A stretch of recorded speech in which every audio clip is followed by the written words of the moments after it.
All right. Well, good morning, everyone. Welcome to Kids Week 2022 at the Intrepid Sea, Air, and Space Museum. How you all feeling this morning?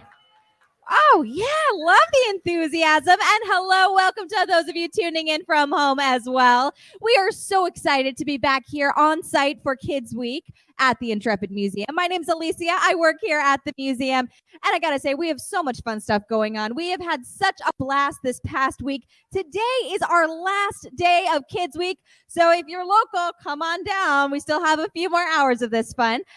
For those of you who are here, make sure you check out our amazing partners we've got on site. American Society of Civil Engineers. We've got Future Changemakers Academy, RoboFun, so many exciting things going on all day long. And also, of course, we have a ton of other cool stuff here on site all year round too. So if you haven't already, make sure you check out our awesome submarine outside that you can explore. Also, right above our heads right now, we've got the Space Shuttle Enterprise, and also underneath it for a limited time, we've got the Mars Perseverance rover and Ingenuity helicopters up there as well. Have any of you seen them yet? Very, very exciting. Make sure you go check them out before you leave today, okay? Now, everyone, I am so excited to introduce to you today my good friend Jerry Bay Hall right behind me here from our Intrepid Education Department. And she is going to be doing a fascinating demonstration for you today. I promise you're not going to want to miss this, on what would happen if you went into space without a spacesuit on. Do you think that sounds like a good idea? No, well, she's going to show you why. So without further ado, put your hands together for Jerry Bay Hall from our Education Department. Hello, everybody. I'm very excited to be here with you today at Kids Week. This is our last day today. And like Alicia said, you should go and check out all the amazing things that we have here. And one of the things that you should definitely go see is our space shuttle. So we are going to talk today about what would happen if you were to go into space with or without a spacesuit.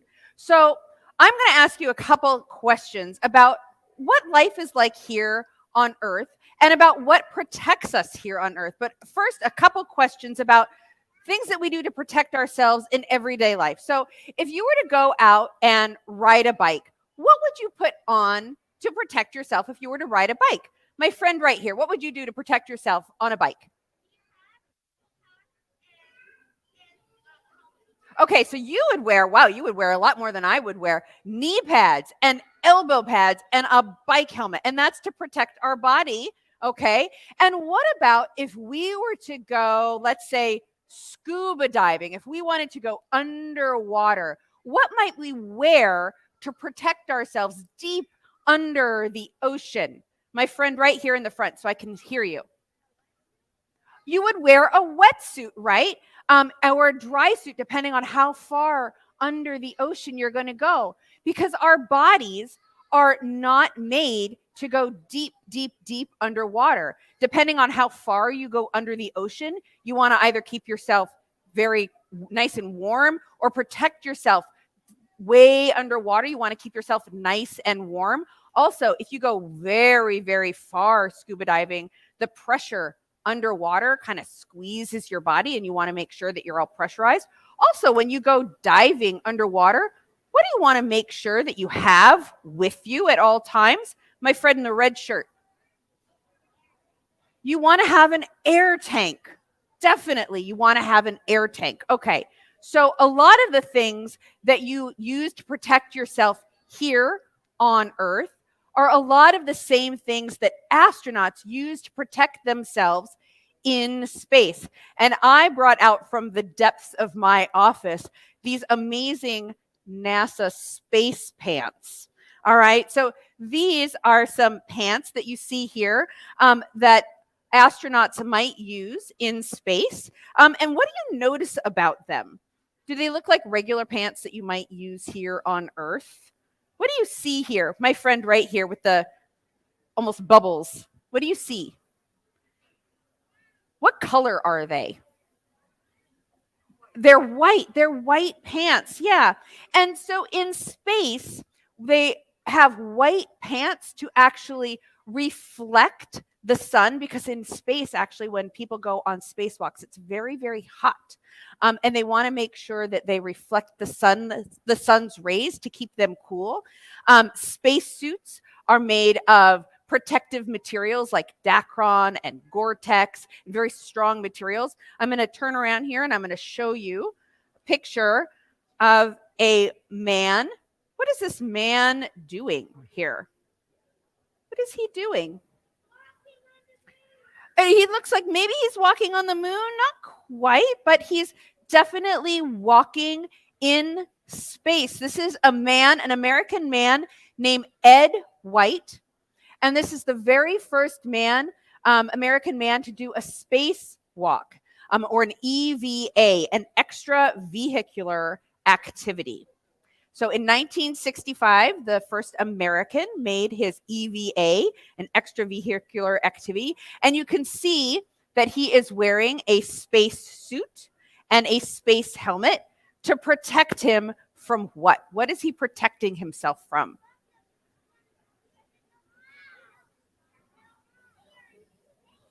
Well, because there's no air in space, right? So he's got to make sure that he brings his oxygen and his spacesuit and his helmet to protect him. And he's got those protective white pants on to make sure that the sun's rays protect him right there, okay? So this is Ed White in 1965 doing the very first American spacewalk. And here we have some folks, some more people, and you can see them. I hope it's up on the screen. I can't tell. You can see them doing their spacewalks out on a place where people have been living in space since 1998. Does anybody know where people have been living in space since 1998? Did you know that there are people in space right now? Yes? My friend in the blue, right now. Say it really loud so I can hear you. The ISS. What does the ISS stand for? Just say it really loud. Everybody in the audience, if you know it. International Space Station. So this is a place where many, many people from many, many different countries live. I've got a picture of it right here. So this is a place that since 1998, Americans and Japanese and Russians and French and people from all over the world have been living and studying and going to explore what it is like to live and work in space. And here we see the International Space Station, the center node right there. And then you've got these solar arrays on either side. And this is what it is like on the International Space Station. All right. Or this is what the International Space Station looks like. And you know how big this is? It looks kind of big in this picture floating above the Earth, but it is only about the size of a school bus. Raise your hand if you've been on a school bus or a city bus or any other kind of bus. I bet a lot of you have. Yep. It's only about the size of a bus. And that's where people live and work and orbit around the Earth every day. All right. So now that we've established that people are living and working in space and wearing outfits, kind of like I see my friends here in the front, and wearing space pants, kind of like these. I think these are kind of old, though. We're going to talk about what it might be like if people didn't wear space pants or any kind of pants in space. What would it be like if they were in the vacuum of space? I'm going to move around here.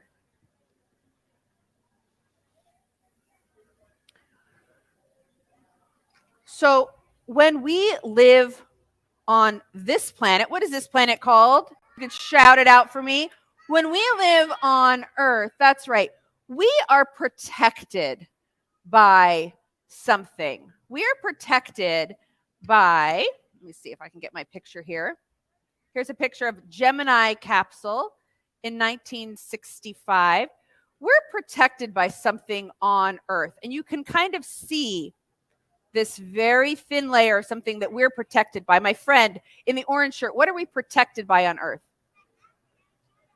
The atmosphere. We are protected by our atmosphere. That is right. By this air that is all around us. We're very much protected by the atmosphere, which we have to protect. Okay? So on Earth, we have this atmosphere that's around us. And if I were to take this Earth and to put a nickel on my model of the Earth, here's a nickel. You've all probably touched a nickel before.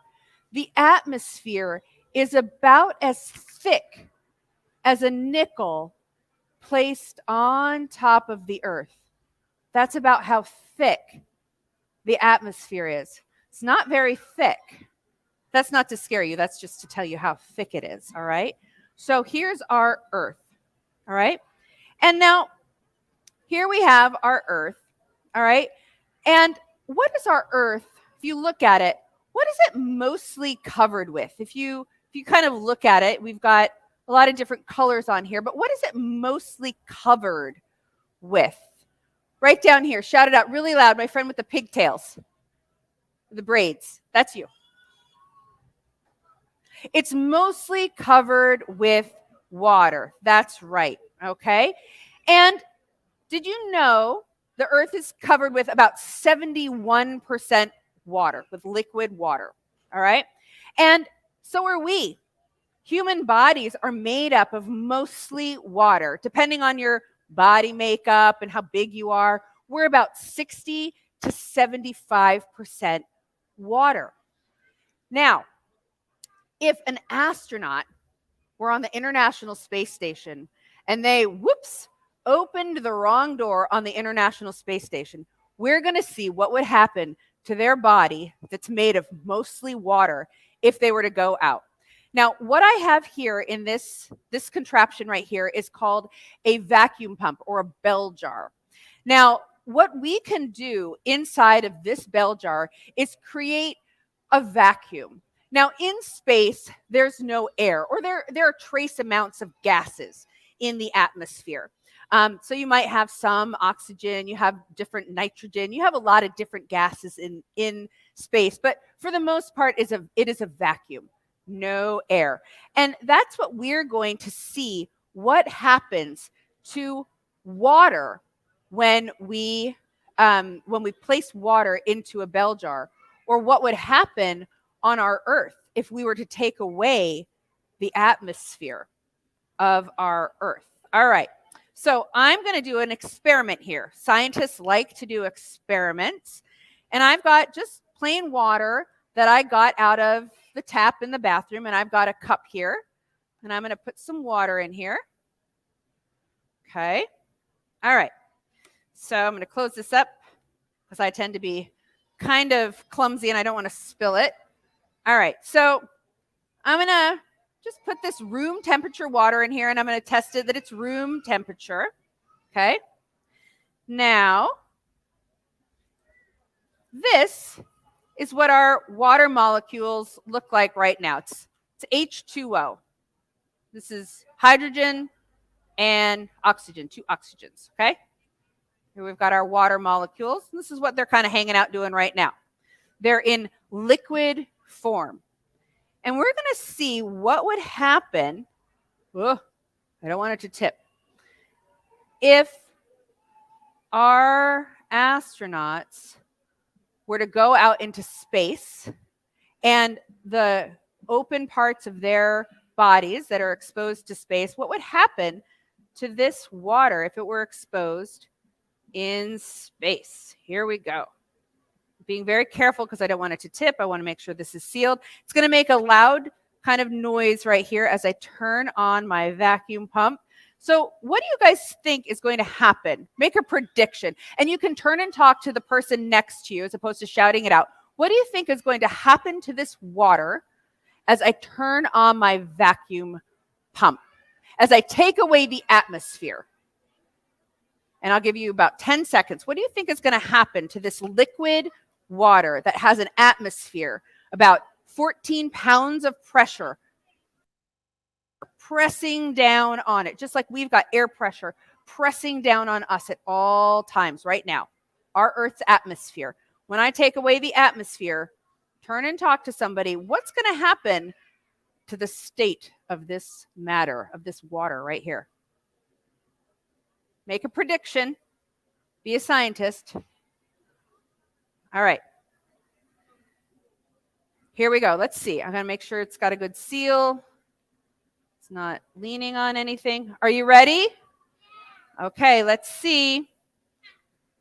It takes a minute, so it's not going to happen right away. So we have to be patient. Science sometimes takes time.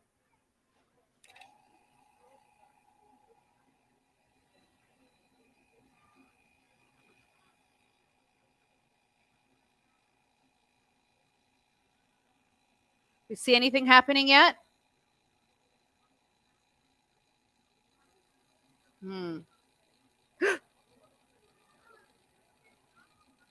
I do not want that to happen. Oh, I see something happening. What do you observe happening?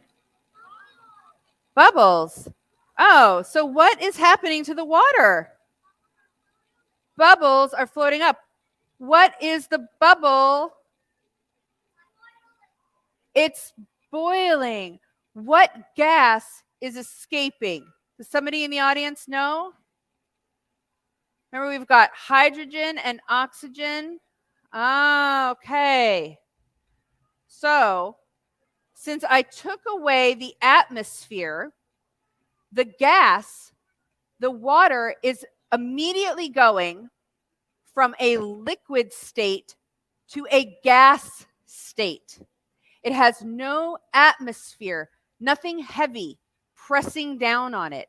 So it goes immediately from liquid to gas. I'm going to turn this off. It's making me nervous because it looks like it's going to fall over.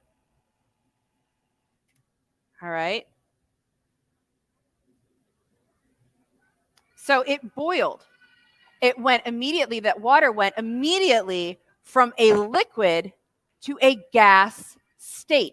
There was no atmosphere pressing down on it. So if an astronaut went out into space and their tongue, that liquid on their tongue was exposed to the vacuum of space, the liquid on their tongue would start boiling off.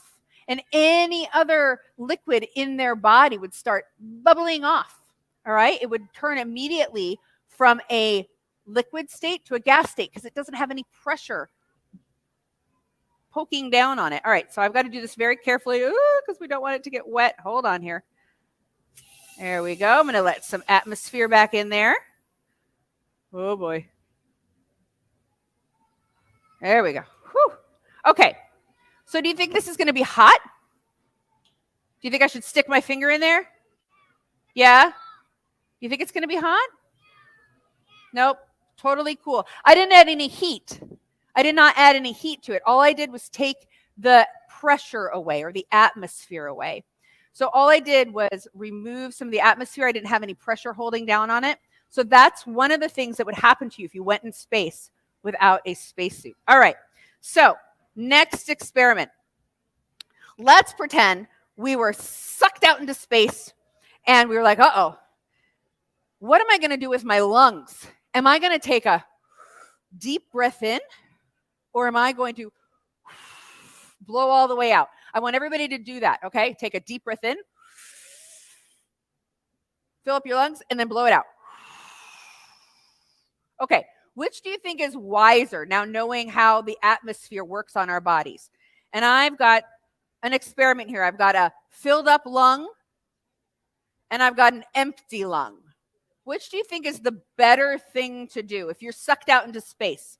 How do you think air or oxygen is going to work in your body? Okay, turn and talk to the person next to you.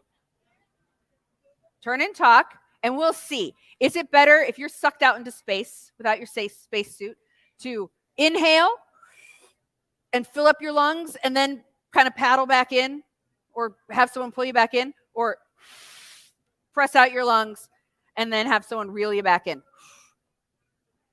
Which is going to be better for your lungs? Okay, we're going to see. Here's your lung full of oxygen. Here's your lung deflated with a little bit of oxygen in it. Okay, let's see. Lung 1, lung 2. Let's see. Okie dokie. Big experiment here. Okay. You have your predictions. Better to suck in, suck out, or blow out. Okie dokie. Ready? Turn it on. Everyone ready? Okay, here we go. Ruh-roh. What is happening? What is going on here? Tell the person you're sitting next to what is going on. Why is this balloon getting bigger? How am I blowing up a balloon? Is it the pressure or is it the lack of pressure? Oh my gosh, I better turn this off. So what's happening here is the lack of pressure, the lack of atmosphere, the creation of a vacuum. The air molecules that are in that balloon already, the oxygen that's in there, says, ooh, there's nothing pressing back down on me. I can expand into this vacuum. So the air molecules that are kind of tight in there, they're like, ooh, we can expand and expand and expand and expand and expand. And even that little tiny lung that had just a little bit of air in it, even those air molecules can expand and expand and expand. So without the pressure of the atmosphere pressing down on it, those air molecules can expand and expand and expand and expand. So the best thing for you to do if you are sucked out into the atmosphere of space, or to the vacuum of space, is to exhale, because that way you won't have any air left in your lungs to expand. All right? Okay, last experiment. Here we go. Woo! Bloop, bloop, bloop. Also, that's a fun way to blow up a balloon without exhausting your own lungs. Okay, so this is the most fun experiment we have here. All right, so normally when we've got people who live on the space station, here's what they look like. They can sit inside the space station in a comfy 72-degree Fahrenheit, environment, and they can eat and live and, chat and talk and do experiments just like we would here on Earth, except they get to float around. But it's pretty comfortable, right? That's what it looks like inside the International Space Station. They're orbiting at 17,500 miles per hour, but it's pretty comfy in there. Probably would not be comfy if they got sucked out of the space station. We've already established that, but let's see what might happen to their entire body. Now I've got a marshmallow here, a giant one, and this is going to represent a body, a human body, which we've established is made up of about 75% or 60 to 75% water. So everybody give yourself a poke. You're kind of marshmallowy. A lot of us are a lot marshmallowy after being at home for 2 years, hanging around, not getting much exercise. All right, we're pretty marshmallowy.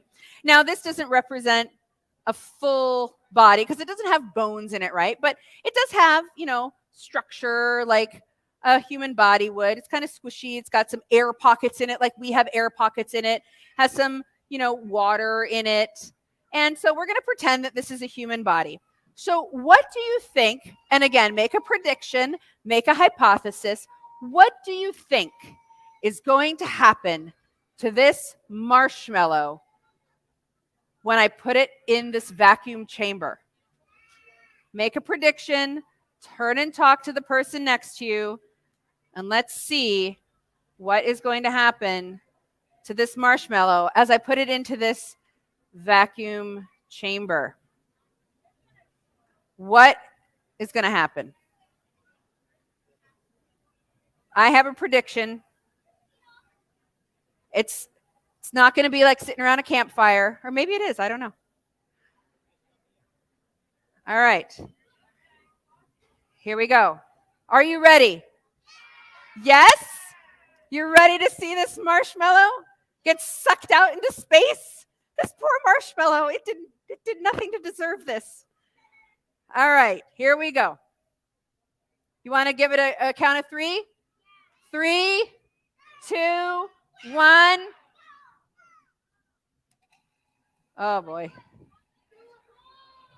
Oh boy. So what's happening? Turn and talk to the person next to you and tell them why this marshmallow is turning into Colossus marshmallow.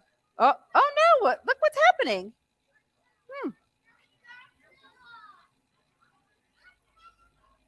It's Marshmallowzilla? Is that what you said? Yeah. Okay.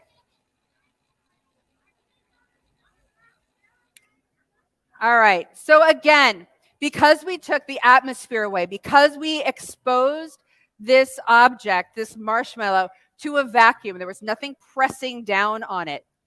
It was able to expand. The molecules were able to expand with nothing pressing down on it. So if you were exposed, if your body was exposed to the vacuum of space, you would expand. And in fact, this has happened in experiments, right? Like NASA and different people have to experiments before they do different, before they send people into space. And this has happened actually to a skydiver once. He was going into space with a pressure suit, and his pressure suit sprung a leak in his hand. And as he was going into like almost the atmosphere, right? The atmosphere gradually gets thinner and thinner and thinner. Space is about 62 miles above us, but it doesn't like poof automatically become space.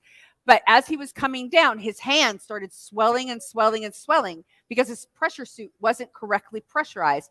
And as he came back down, his hand slowly returned to its original shape. Now let's see what happens to this marshmallow as we give it a little bit more atmosphere. Oh boy. Oh no. Oh, the poor marshmallow. So because all the inside structures sort of burst, it became sort of mummified. And that is what would happen to us if we stayed exposed to a vacuum long enough. All the oxygen in our bodies, all the air in our bodies, and all the water in our bodies would slowly dissipate off into space, and we would slowly become mummified. So I highly recommend, if you are ever become an astronaut, like one of these folks right here, wear your spacesuit at all times, and try to avoid getting sucked out into the vacuum of space. So I want to thank you all today for coming and seeing my demonstration about Poof, Life in a Vacuum. And I want to thank you all for being here at our very last day of Kids Week. Please do go upstairs, see the space shuttle, and see Perseverance and Ingenuity, the Mars rover and the Mars helicopter, which are actually trying to explore to see what happened to the water on Mars, which has actually a very, very thin atmosphere. And there was, they think, water on Mars at one time, but because it has such a thin atmosphere, it can't stay there. So thank you so much. And that is my demonstration. And I can answer questions if you would like later on. All right. Thanks so much. All right. Another round of applause for Jerry from our education department. Hey, Jerry, I actually have a joke for you. I have a joke. Anyone else want to answer my joke? Why do astronauts wear spacesuits? Alicia, why do astronauts wear spacesuits? Because they work better under pressure. Under pressure. Oh, there we go. Got to pay for copyright for that. All right, one more time, round of applause for Jerry from our education department. And everyone, did you know our education department does programming both on-site here and virtually. We've got programs for pre-K through 12. We've got programs for after school, teens, seniors, you name it, we've got it. So if you are interested in signing up for any of those programs, just check out intrepidmuseum.org/education. Also, everyone, don't forget to check out our maker space right over here. That's being run by Education as well. We are later going to be making some robotic arms. So if you want to make a robotic arm that can help you to move things in outer space, head on over there. I think that starts at 1 o'clock. And also, everyone, I just want to give a quick shout out for our American Sign Language interpreters who are joining us today, also out there. They are going to be here with our presentations throughout the day. So thank you so much for joining us today as well. All right, everyone. So don't forget, coming up at 1 o'clock, we have a fabulous presentation from our friends at Mad Science. They're going to be doing a program called Big Top Science for us. All right, some amazing physics demonstrations. So be sure to come right back here to our big stage at 1 p.m. And that goes for all of you tuning in at home right now, too. Come right back over to our channels at 1 o'clock. All right, happy Kids Week, everyone. Thanks.